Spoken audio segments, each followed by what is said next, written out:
Bom dia, hoje é quinta-feira, 7 de janeiro. Estamos dando início a mais uma reunião matinal. Destaque não podia ser diferente. Hoje não é segunda. Novo destaque, repetindo segunda-feira, parece até novela.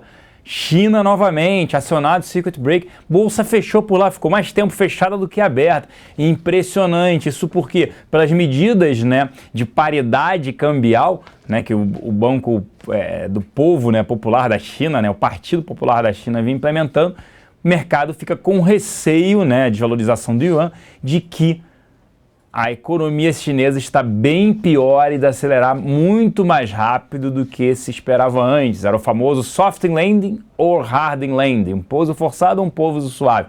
Pelo visto, pouso forçado que está acontecendo por lá. Isso faz com que commodities desabem pelo mundo. Petróleo no menor patamar, eu vou repetir 2 vezes o ano, desde 1º de maio de 2003. É isso mesmo, 1º de maio de 2003. O Brent abaixo de $34, altamente ruim, prejudica praticamente Petrobras, absurdamente, e o dólar para cima.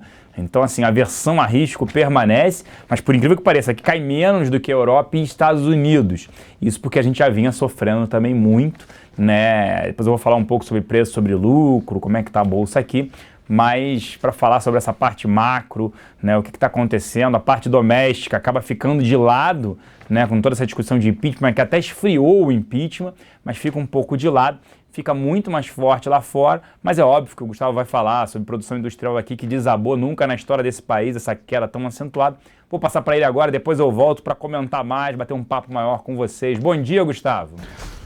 Bom dia, Celso, bom dia a todos. Pois é, o Celso já deu esse panorama de o que aconteceu lá na China, essa queda tão forte, pregão mais curto em 25 anos, queda de 7% por lá.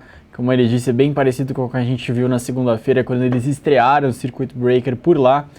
Como ele falou, teve toda essa questão cambial que gerou todo esse tumulto, essa turbulência lá fora, e está contaminando todas as bolsas, contaminou as do Pacífico, e está pegando também as europeias, os futuros de Nova York. Os dados que a gente teve na Europa justificariam um dia normal, um dia bem otimista para a Europa. A gente teve 3 indicadores vindo de lá. A gente teve desemprego chegando no menor patamar desde 2011 na zona do euro, indo para 10,5% em novembro. Os analistas aguardavam que aumentasse, que chegasse a 10,7%, mas foram surpreendidos positivamente.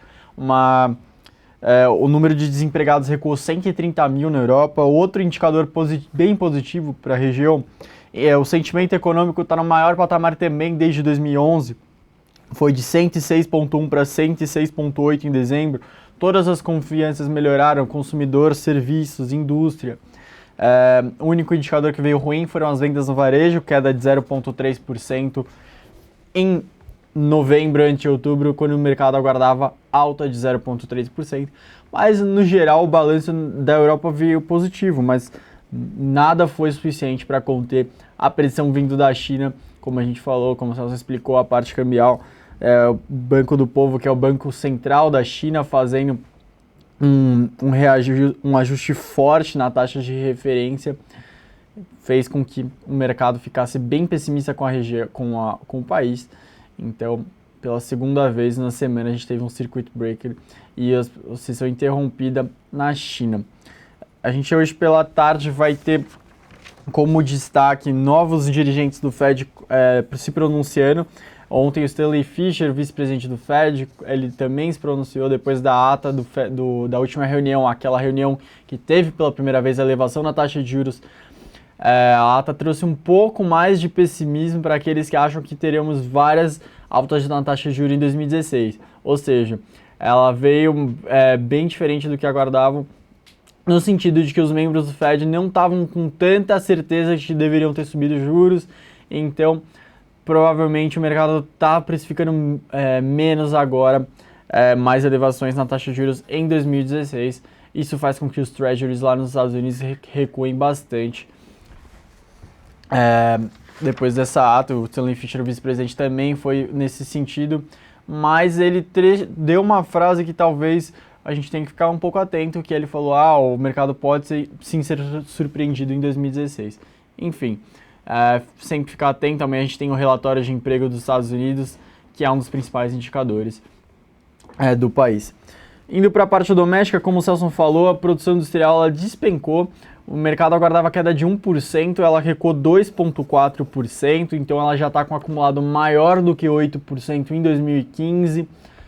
Esse dado é de novembro, ainda falta sair o dado de dezembro, mas os analistas aguardavam que a produção industrial não fosse cair mais do que 8% no ano inteiro, só com o dado de novembro passou 8,1% e a projeção provavelmente é de mais uma queda em dezembro, então acentuando ainda mais esse quadro que já não é mais recessivo para a indústria, já é depressivo, muita empresa fechando, então a queda da indústria representando algo bem maior ainda, mostrando que o fundo do poço da crise que a gente passa não está perto, ainda vamos chegar.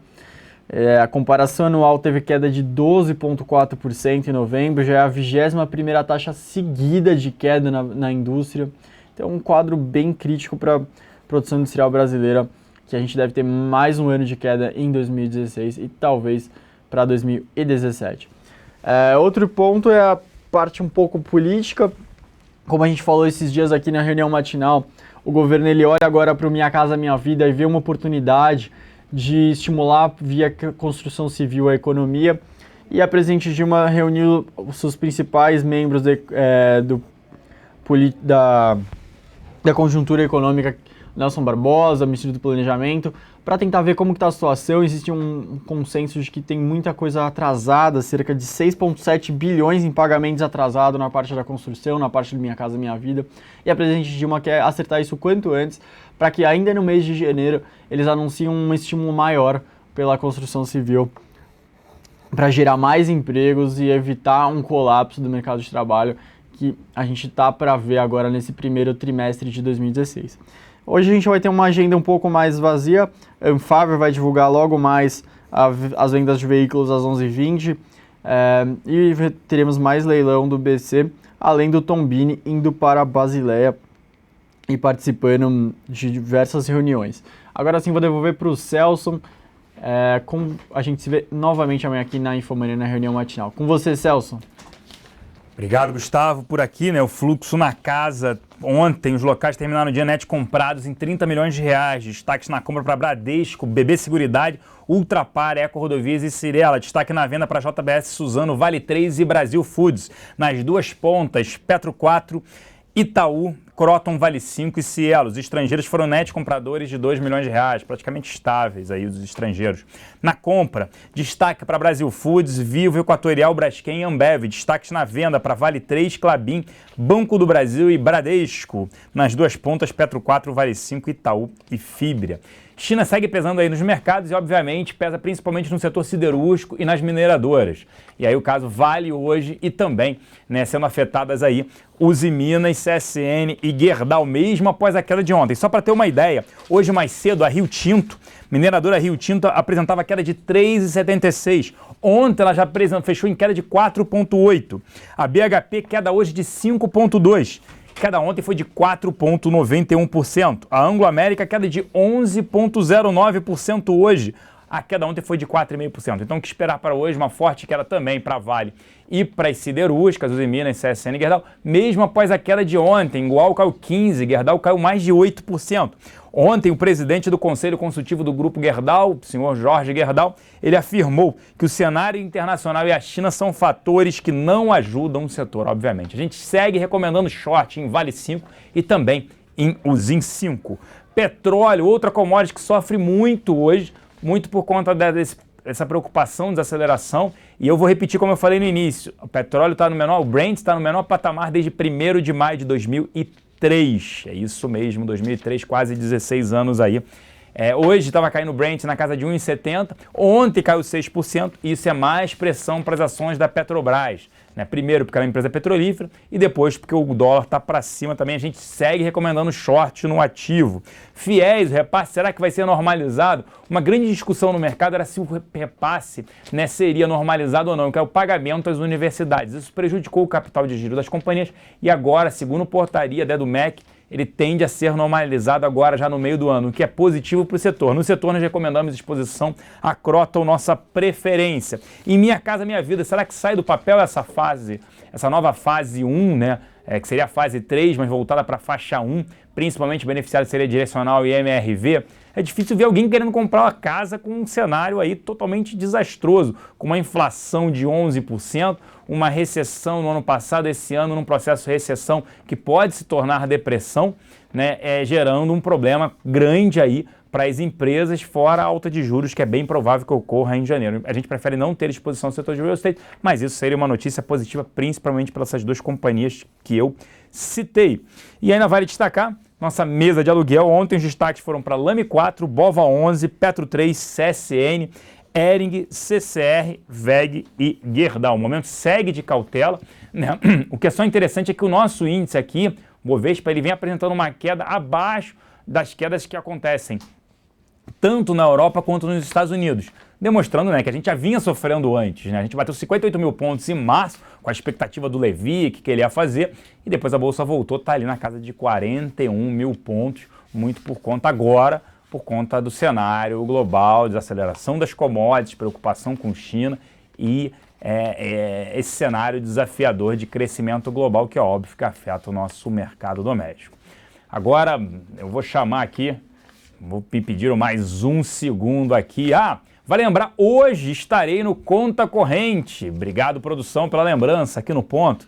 Estarei no Conta Corrente para falar das oportunidades de investimentos de 2016. Mas quem nos acompanha diariamente sabe que grande parte do seu patrimônio tem que estar em renda fixa, títulos atrelados à inflação e pós-fixados e a juros. Não tem muito como fugir. Difícil você conseguir, né? Estava falando com o empresário ontem. Me ofereceram aqui, né, um investimento para eu ter 25% de retorno. Eu vou ter que trabalhar no negócio, vou investir dinheiro, vou me descapitalizar e vou ficar imobilizado. E não vou ter que trabalhar? Aí ele falou, nem pensar. Hoje só olha o retorno anual na casa de 40% se tiver que trabalhar. Eu falei, concordo plenamente. Juros aí, você pode ter uma taxa de CDB chegando a 20%, garantido pelo FGC. Você vai abrir um negócio no atual cenário? Não dá, a crise gera isso, infelizmente, né? A crise gera juros mais altos geram menores investimentos, porque ninguém investe, acaba aplicando o dinheiro ganhando com isso. Esse é o grande ponto e a gente acaba recomendando, né? O juro real ainda segue extremamente elevado, diferente do que acontecia até 2013. Agora eu vou passar aqui para o meu amigo Thiago Salomão. E aí, Salomão, qual é a pauta do dia hoje, né? China, bom dia. Bom dia, Celso. Não tem como ser diferente, né? Até eu tive uma noite mais curta de sono, porque quando eu já estava me preparando para dormir, eu já vi a notícia de China, eu tive que escrever lá de casa e é incrível como tinha muita gente deve ter dormido mal, assim como eu, né? Porque assim que eu publiquei a matéria, por volta de 1 da manhã, já mais de 1.000 pessoas estavam lendo a matéria. Realmente foi algo que trouxe um pânico ontem e se refletiu hoje de manhã. A gente está vendo o mercado extremamente, totalmente para baixo ainda variável. A gente vê os safe havens, né, os treasuries, ouro e iene subindo, mas hoje o dia deve ser predominantemente negativo, mais um dia negativo.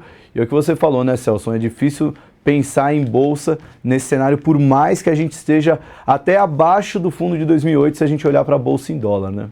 Concordo plenamente. Na época, fui gestor até final de 2008, né?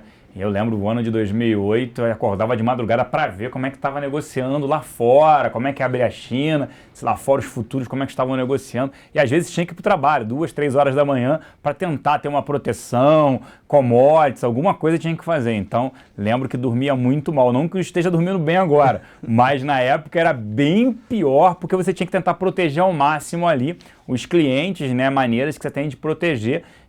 E você dorme mal, né? O que está acontecendo lá? Se caiu 7%, a bolsa ficou fechada, ficou mais fechada do que aberta durante o dia, pode na hora de reabrir cair muito mais e aí gera, obviamente, esse receio, essa aversão a risco. Então, vou passar agora para você uma excelente quinta-feira, se a gente pode falar sobre isso, uma excelente quinta-feira, mas sempre lembrando, oportunidades de investimento existem, então temos que aproveitá-las para a gente se sentir muito mais tranquilo e calmo. O cenário na bolsa, obviamente, é de cautela e tem que se proteger. Um grande abraço e um bom dia. Obrigado, Celso. Um bom dia. Bom, agora a abertura do mercado e toda a repercussão de China ao vivo você vai ver agora no InfoMoney na Bolsa. Roda a vinheta.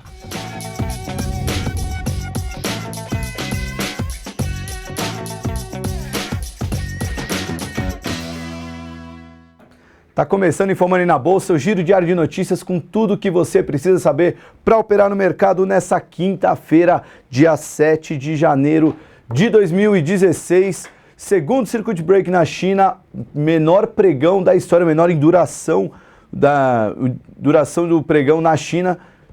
O mercado ficou aberto por apenas 30 minutos, já caiu 7% e encerraram as negociações. Só para explicar, né, o circuit break na China é o índice CSI 300.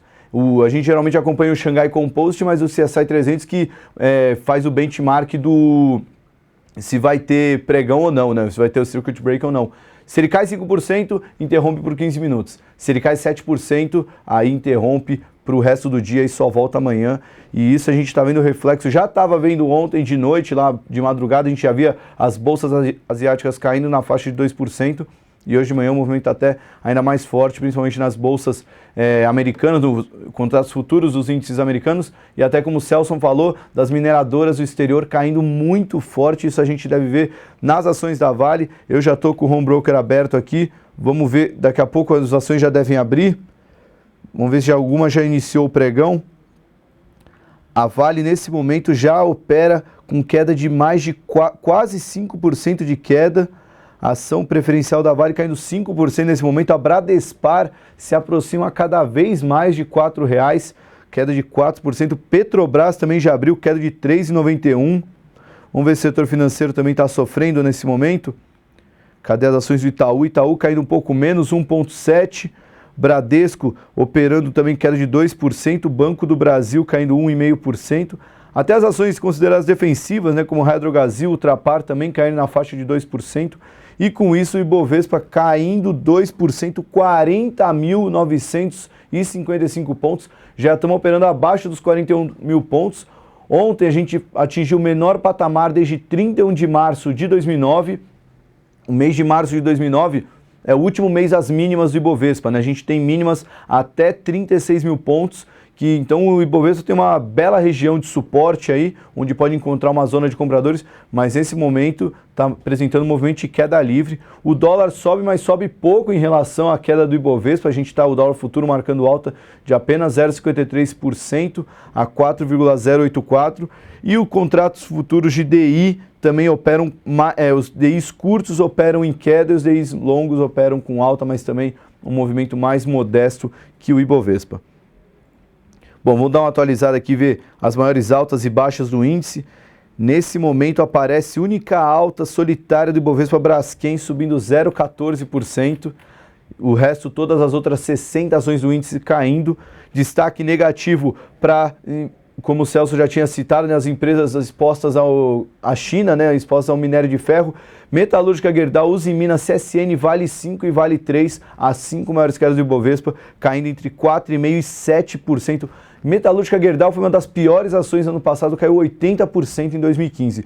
Só nesses 4 pregões de 2016 ela já está caindo mais 28%, liderando com folga as maiores perdas do Ibovespa. Isso é um sinal claro para o investidor que gosta de comprar ação que já caiu muito. Nada está tão ruim que não possa piorar. Comprar uma ação nesse momento agora é segurar a faca caindo. Você pode até ter um ganho muito alto em pouco tempo por conta de um repique, de uma correção, mas é muito arriscado. Para quem não tem estômago, para quem não está preparado, para quem não tem um manejo de risco bem estabelecido, comprar uma ação dessa nesse momento é muito arriscado. Mas, como o Celso mesmo falou, existem muitas oportunidades, tanto na renda fixa como operando vendido, né? Eu acho que o investidor tem que ter noção de que se a Bolsa nos dá essa ferramenta, que é operar vendido, poder alugar uma ação, vender e depois comprar para devolver para o locador, para o locatário, a gente tem que usar as armas que a gente tem em mãos, né? São as regras do jogo. E essa é uma grande oportunidade de operar vendido. Assim como em momentos de euforia, qualquer coisa que você compra, você ganha. No momento desse, ganhos de 1%, 2% em poucos minutos acabam sendo comuns se você conseguir pegar um bom ponto de venda. O grande problema é que o mercado está abrindo com forte queda, né? Então está tendo esse gap. Às vezes vale mais a pena você dormir posicionado do que esperar um movimento no outro dia, né? Mas também tem o risco de não acontecer o que você esperava. Bom, vamos passar para a pauta, vamos falar um pouquinho do que esperar hoje. Até Jorge Soros apareceu para falar da crise hoje. Vamos falar um pouquinho disso e depois a gente volta para ver os destaques da Bolsa nesse momento.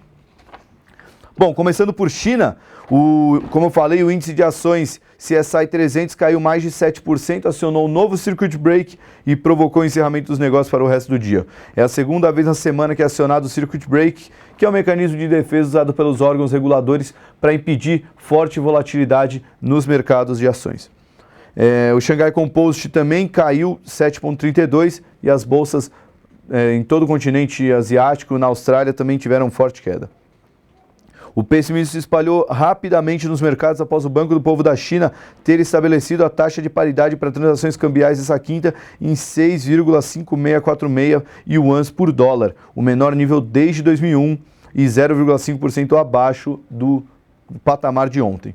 O ajuste na taxa de referência foi o mais forte desde 13 de agosto. Por muito tempo a China teve um câmbio muito bem fixado pelo Banco Central, né? Um câmbio que eles trabalhavam a rigor muito próximo. Ele está cada vez mais flexibilizando essa cotação, tendo em vista um movimento de desaceleração da China. É a grande preocupação no mercado, o quão forte vai ser a pisada no freio da economia chinesa, né? Isso aí a gente já vinha falando desde 2015. Dois indicadores que saíram nesse ano, o PMI de serviços e o industrial, mostraram que essa desaceleração está muito forte e isso está trazendo muito pânico ao investidor. Ontem o relatório divulgado pelo Banco Mundial de Projeções para o biênio 2016-2017 já indicam que a China deve crescer bem menos que 7% nesse ano. Eles colocaram a projeção em 6,7%, anterior era a projeção de 7%. E já alertava para um choque nos mercados emergentes, o Banco Mundial também já dando um sinal de preocupação. Outro que deu um sinal de preocupação é um dos maiores traders do mundo, né? Um dos caras que mais ganhou dinheiro especulando no mercado. O bilionário George Soros falou que a China tem um grande problema de ajuste e diria que isso equivale a uma crise. Ele até falou, entre aspas, né? Quando eu olho para os mercados financeiros, há um sério desafio que me faz lembrar da crise que tivemos em 2008. Ele disse isso num fórum no Sri Lanka. Para quem não conhece, George Soros é um dos caras que mais ganhou especulando no mercado. A gente tem o Warren Buffett como uma referência, o cara que mais ganhou de forma consistente em longo prazo.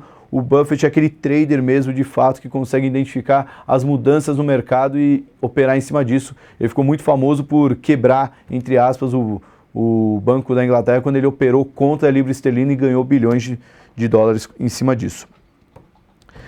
Partindo agora para Brasil, vamos falar um pouco de noticiário político que já está saindo. Muito se falou de medidas de estímulo à economia, novos pacotões para que a economia brasileira volte a andar. O ministro-chefe da Casa Civil, Jacques Wagner, falou ontem que não há pacotão, não vai ter nada de anunciar um grande pacote. Aliás, essa fase de pacotes de medidas já passou. Há uma expectativa que não vai corresponder de que sairá uma grande notícia. Não estamos mais em tempo de pacotes e não tem nada bombástico, disse Jacques Wagner, falando que não há um coelho da cartola a ser retirado. O Brasil vai ter que trabalhar em realmente ajustar, fazer o ajuste fiscal e ajeitar as contas de casa e não criar novas medidas para estimular a economia. Ainda sobre política, o vice-presidente da República, Michel Temer, disse ontem a deputados aliados que a tese de impeachment da presidente Dilma Rousseff perdeu força e que a destituição não deve ocorrer. Imbuído desse pensamento, ele decidiu recuar da articulação pelo impedimento para obter a troca e neutralidade do Planalto no pleito pela presidência no PMDB em março. São informações da coluna Painel do jornal Folha de São Paulo. Em caso de impedimento, ele teria a presidência da República nas mãos e, em fracasso do processo, ele poderia refazer as pontes com o governo. Bom, ainda sobre o Brasil, como se não bastasse tanta notícia ruim vindo lá de fora, produção industrial divulgada às 9 horas pelo IBGE, mais uma vez um resultado muito ruim, mais uma vez pior do que esperado. O mercado trabalhava com uma queda de 1% na produção industrial em novembro e de 12,4% e de 10,3% na queda na comparação novembro de 2015 com de 2014.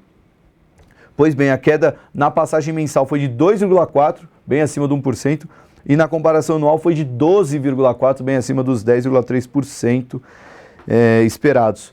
E com isso, dando cada vez mais sinais de que a situação da indústria está muito preocupante.